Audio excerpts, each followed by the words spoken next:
Une bonne prairie, pour moi, c'est une prairie qui peut durer à vie.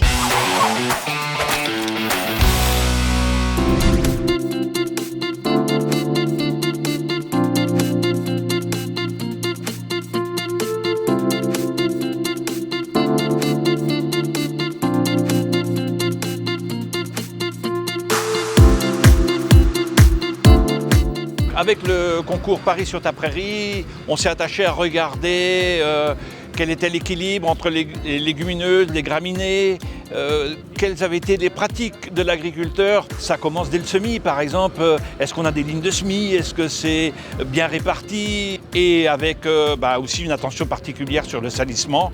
On en tolère un petit peu, mais si demain le salissement donne envie à l'agriculteur de retourner sa prairie, il aura perdu, il ne sera pas gagnant.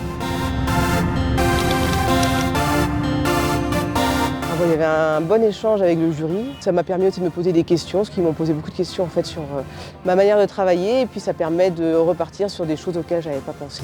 Sur l'implantation, pourquoi est-ce que j'implante certaines espèces, alors que je pensais plutôt écouter mon vendeur. Et j'ai réfléchi pourquoi est-ce que moi je l'avais fait. L'objectif, c'est d'avoir une prairie qui fonctionne bien et qui satisfait les besoins des animaux.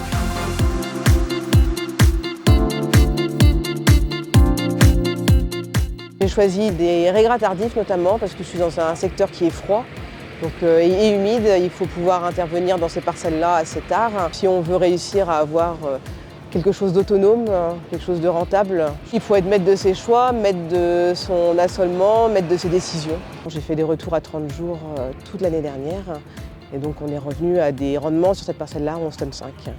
J'ai le sentiment qu'on a encore plein de choses à explorer dans les détails. J'ai vu des pratiques d'éleveurs différentes et qui donnent des résultats surprenants. Donc la prairie, c'est vraiment un atout pour nos exploitations.